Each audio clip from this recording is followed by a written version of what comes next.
Every powerful language model begins its life the same way, by learning to predict. Predict structure, predict meaning, predict the world.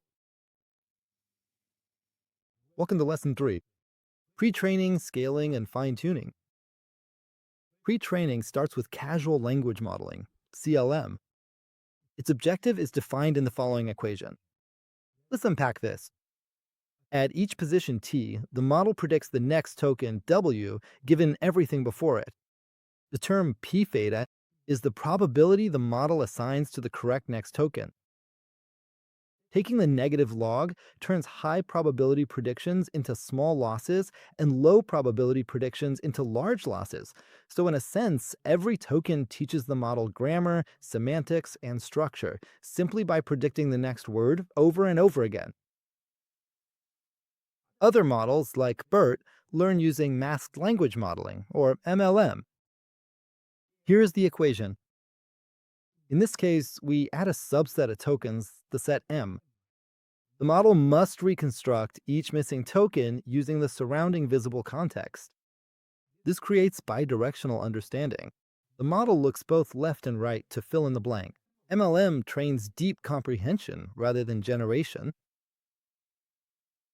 Large-scale pre-training uses massive curated datasets, web text, books, code, scientific papers.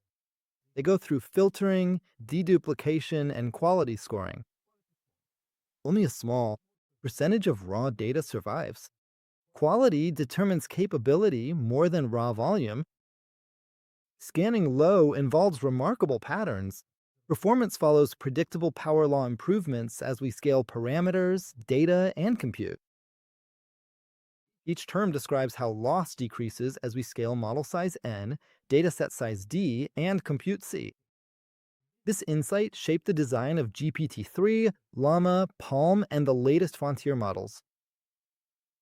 After pre-training, we adapt models to downstream tasks using supervised fine-tuning. Here is the equation. This is cross-entropy over labeled pairs. For each input x, the model assigns a probability to the correct output y. Gradients shift probability mass toward the correct answer. Fine-tuning reshapes the model's behavior to fit a specific domain. However, fine-tuning can cause catastrophic forgetting. The model overwrites its general knowledge. To prevent this, we apply KL regularization. The KL term compresses the new model's predictions toward those of the original base model. If the new model drifts too far, the loss increases. The constant beta controls the strength of this gravitational pull. If it's too high, the model can't adapt. If it's too low, it forgets. Alignment uses preference optimization. Reinforcement learning from human feedback, or RLHF, trains a policy to maximize human-rated quality while staying close to a reference model. The first term in this equation rewards helpful, safe output. The KL term prevents instability by keeping the policy close to the reference. Balance both, and you get a label assistant. Full model fine-tuning is expensive. That's why LoRa solves this with low-rank adapters.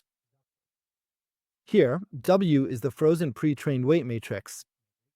LoRa adds a low-rank update, AB, where A and B are tiny matrices, letting the model learn new behaviors without touching the original weights. This saves memory, compute, and cost, and works on a single GPU. Parameter adjustments can affect accuracy, stability, and calibration. Pre-training builds the foundation. Scanning for low-rev potential, fine-tuning and alignment shape behavior, and parameter-efficient methods make it all practical. Together, they form the life cycle of modern language models. In Lesson 4, we explore the core foundations behind real-world LLM success.